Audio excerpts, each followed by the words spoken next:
மனிதனை மீட்கும் பொருளாக மனிதனை தேடி வந்தார். அந்த ஒரே தேவன் நம்மை மண்ணினாலே படைத்து நமக்கு அதிகாரத்தை கொடுத்தார். ஆனால் மனிதன் அந்த இறைவனை விட்டு பிரிந்து தன் சொந்த வழியில் சென்றான். அதைத்தான் பாவம் என்று வேதம் சொல்லுகிறது.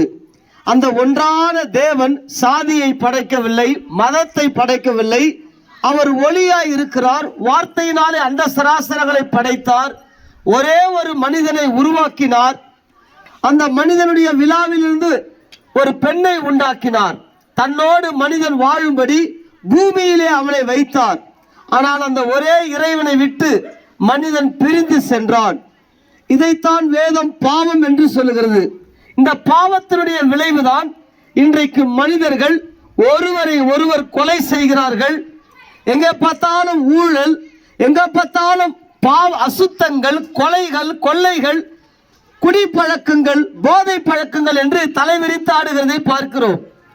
ஆட்சி அதிகாரத்துக்காக அநேகரை அழிக்கிற மனிதர்களை பார்க்கிறோம். இந்த பாவம் செய்கிற மனிதன் இந்த பூமியிலே சமாதானத்தோடு வாழ முடியாது. இந்த பூமியிலே நிம்மதியாக வாழ முடியாது. மரித்தாலும் நித்திய நரகத்திலே தள்ளப்படுவார்கள் என்று வேதம் சொல்லுகிறது. இப்படிப்பட்ட நிலையில் இருந்த மனிதனை தேடித்தான் கடவுள் இந்த பூமிக்கு வந்தார். எதற்காக வந்தார்? மனிதனை பாவத்திலிருந்து மீட்டெடுக்க அந்த ஒரே இறைவன் மனிதனை தேடி வந்தார். அவர் பேர்தான் கர்த்தராகிய இயேசு கிறிஸ்து என்று வேதம் சொல்லுகிறது. இயேசு என்றால் கிறிஸ்தவ மத கடவுள் அல்ல.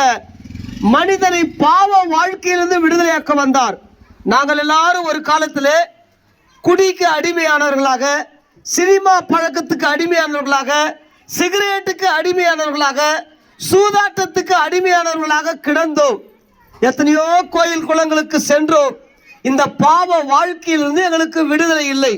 வாயை திறந்தால் சண்டைகள், கெட்ட வார்த்தைகள், அநேகரை பழிக்கிற வார்த்தைகளை பேசிக் கொண்டிருந்தோம்.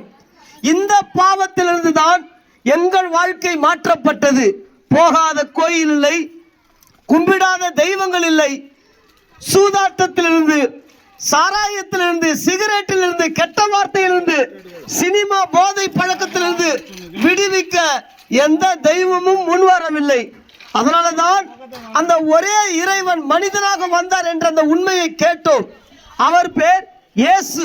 இயேசு என்றால் கிறிஸ்தவ மத கடவுள் அல்ல. அவர் ஜனங்களை பாவங்களிலிருந்து விடுதலையாக்குகிறவர். சொந்த அண்ணன் தம்பியோடு சண்டை, சொந்த குடும்பத்தாரோடு சண்டை, சச்சரவுள்ள ஒரு வாழ்க்கையில கிடந்தோம். சமாதானத்தை உண்டாக்குகிற இயேசு எங்களுக்குள் வந்தார். சினிமாவிலிருந்து விடுதலை கொடுத்தார், சிகரெட்டிலிருந்து விடுதலை கொடுத்தார், சாராயத்திலிருந்து விடுதலை கொடுத்தார், பொறாமையிலிருந்து, கோபத்திலிருந்து, பகைமை உணர்விலிருந்து விடுதலை கொடுத்தார். எல்லாரையும் நேசிக்கக்கூடிய இருதயத்தை கொடுத்தார். சாதி மதங்களை தூக்கி எறியும்படி செய்தார். காரணம், கடவுள் ஒளியாய் இருக்கிறார். ஒளியான இறைவன் நமக்குள் வாழ விரும்புகிறார். அந்த நமக்குள் வாழ விரும்புகிற இறைவனை நாம் தள்ளிவிட்டு எங்கெங்கேயோ நாங்கள் ஓடிக்கொண்டிருந்தோம். முடிவிலே மெய்ப்பொருளாகிய இயேசுவை அறிந்து கொண்டோம். மறுபடியும் சொல்லுகிறோம், இயேசு என்றால் கிறிஸ்தவ மத கடவுள் அல்ல, வெளிநாட்டு கடவுள் அல்ல. இயேசு என்ற பெயருக்கு அர்த்தம் ஜனங்களை பாவங்களிலிருந்து ரட்சிக்கிறவர், சாபங்களிலிருந்து விடுவிக்கிறவர், மந்திர சூனிய கட்டுகளிலிருந்து விடுவிக்கிறவர், கெட்ட வார்த்தையிலிருந்து விடுவிக்கிறவர், போதை பழக்கத்திலிருந்து விடுவிக்கிறவர், பண ஆசையிலிருந்து விடுவிக்கிறவர், பொறாமையிலிருந்து விடுவிக்கிறவர், கடுமையான கெட்ட குணத்திலிருந்து விடுவிக்கிறவர். அதற்கு அர்த்தம் தான் இயேசு என்ற பெயர். எனக்கு அன்பான சகோதரா, சகோதரியே, நாங்கள் எல்லாரும் அந்த உண்மை இயேசுவை அறிந்து கொண்டோம். இயேசுவை எங்கள் உள்ளத்தை ஏற்றுக்கொண்டோம். பாவ வாழ்க்கையிலிருந்து விடுதலை கிடைத்தது. ஒழுங்காய் படிக்க ஆரம்பித்தோம். நல்ல நண்பர்களோடு சகவாசம் வைத்துக் கொள்ள ஆரம்பித்தோம். ஜெபிக்க ஆரம்பித்தோம். 6 நாள் வேலைக்கு செல்ல ஆரம்பித்தோம். பணத்தை எப்படி செலவழிக்க வேண்டும் என்பதை கற்றுக்கொண்டோம். அநேகருக்கு உதவி செய்ய வேண்டும் என்ற எண்ணத்தை பெற்றுக்கொண்டோம். இந்த எண்ணங்களையும் இந்த கொள்கை நிறைந்த வாழ்க்கையையும் யார் கற்றுக் கொடுத்தது? இயேசு கற்றுக் கொடுத்தார். மக்களை நேசிக்க வைத்தார், பாவத்தை வெறுக்க வைத்தார், சிகரெட்டை வெறுக்க வைத்தார், கசப்பை வெறுக்க வைத்தார், கெட்ட சகவாசத்தை வெறுக்க வைத்தார். இந்த வெறுப்புணர்வு இயேசுவால் மட்டுமே நமக்குள்ளே தர முடியும். காரணம், இயேசு சொன்னார், நான் எந்த மனுஷனையும் பிரகாசிப்பிக்கிற ஒளியாய் இருக்கிறேன், என்னை பின்பற்றுகிறவன் இருளில் வாழ மாட்டான் என்று இயேசு சொன்னார். 6 நாள் வேலை செய்துவிட்டு இந்த ஓய்வு நாளிலே நாங்கள் சென்னையிலிருந்து இந்த நல்ல இயேசுவை சொல்ல உங்களிடத்தில் வந்தோம். ஐயா, எங்கெங்கயோ வனாந்தரத்தில் ஏரிக்கரை ஓரத்தில் சுற்றி கிடந்த எங்களை இயேசு மாற்றினார். புத்தகங்களை படிக்கும்படி அறிவை கொடுத்தார். நல்ல விஷயத்தை 4 பேருக்கு சொல்லும்படியான இருதயத்தை கொடுத்தார். நாங்கள் சம்பாதித்த பணத்திலிருந்து ஏழைகளுக்கு உதவி செய்ய, எளியோர்களுக்கு உதவி செய்ய, விதவைகளுக்கு உதவி செய்ய, திக்கற்றவர்களுக்கு உதவி செய்ய இயேசு நல்ல எண்ணத்தை கொடுத்தார். இதற்கு முன்பாக எங்களுடைய பணங்கள் சாராய கடைக்கும் சினிமா தியேட்டருக்கும் கெட்ட பழக்கத்துக்கும் செலவிடப்பட்டது. இயேசு எங்களுக்குள் வந்தபடியினாலே இந்த பணங்கள் இன்றைக்கு எளியவர்களுக்கு, தேவையில் உள்ளவர்களுக்கு செலவு செய்யும்படியான இருதயத்தை இயேசு கொடுத்தார். இந்த இயேசு மதத்தை உருவாக்க வரவில்லை. இந்த இயேசு யாரையும் மதமாற்ற வரவில்லை, மனிதனுடைய உள்ளத்தை மாற்ற வந்தார். எங்களை மாற்றின இயேசு உங்களையும் மாற்ற அன்போடு அழைக்கிறார்.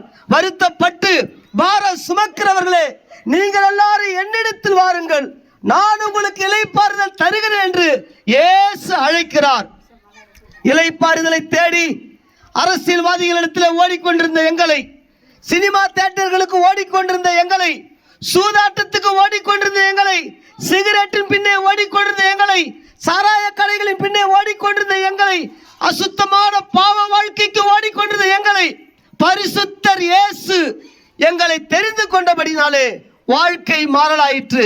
விடுதலை பெற்றோம். இந்த உண்மை விடுதலை எல்லாவற்றிலும் பெற்றோம். படிப்பதிலே விடுதலை, பதவி வகிக்கிறதுல விடுதலை, வியாபாரத்திலே விடுதலை, தொழிலிலே விடுதலை. இந்த விடுதலையை நீங்கள் அனுபவிக்க வேண்டுமா? ஒரே தெய்வம், ஒன்றே குலம், ஒருவனே தேவன் என்ற அந்த அற்புதமான தத்துவத்தை புரிந்த இயேசு இன்றைக்கும் ஜீவிக்கிறார். அவர் நமக்காக சிலுவையில் அடிக்கப்பட்டார். அவருடைய இரத்தம் மனித குலத்தின் பாவத்துக்காக சிந்தப்பட்டது. அவருடைய ரத்தம் பாவமில்லாத ரத்தம். ஒரு ஆட்டை போல அடிக்கப்பட்டார், ஒரு கோழியை போல அடிக்கப்பட்டார். நம்முடைய கர்ம வினை, ஜென்ம வினையை தீர்க்கும்படி இயேசு கிறிஸ்துவின் ரத்தம் இந்த பூமியிலே சிந்தப்பட்டது. அந்த ரத்தம் உன்னை சாபத்திலிருந்து விடுவிக்கும், உன்னை பாவத்திலிருந்து விடுவிக்கும், உன்னை மந்திர சூனிய கட்டுகளிலிருந்து விடுவிக்கும். அந்த இயேசு மரித்து 3ஆம் நாள் உயிரோடு எழுந்து இன்றைக்கும் ஜீவனோடு கூட இருக்கிறார். அந்த இயேசுவை பற்றிய படக்காட்சியை காண உங்களை அன்போடு வரவேற்கிறோம். இன்னும் சற்று நேரத்தில் நம்முடைய பள்ளி வளாகத்தில் படக்காட்சியை நாங்கள் காண்பிக்க இருக்கின்றோம். அற்புதமான சாட்சியை காண வாருங்கள். இயேசு இன்றைக்கும் ஜீவிக்கிறார். இயேசு இல்லாத வாழ்க்கை நரகம் நிறைந்த வாழ்க்கை. இயேசு இல்லாமல் மரிக்கும் பொழுது நித்திய நரகத்திற்கு செல்வோம். ஒருவன் இயேசுவை ஏற்றுக்கொள்ளும் பொழுது என்றென்றைக்கும் அழியாத உலகமாகிய பரலோக வாழ்வை அடைவான் என்று வேதம் சொல்லுகிறது. இயேசுவே வழி, சத்தியம், ஜீவன். வாருங்கள், படக்காட்சியை காணுங்கள், இயேசு கொடுக்கிற ரட்சிப்பை பெற்றுக் கொள்ளுங்கள் என்று அன்போடு அழைக்கிறோம். ஆமென். பாட்டு பாடு. என் இயேசு நேசிக்கிறேன்.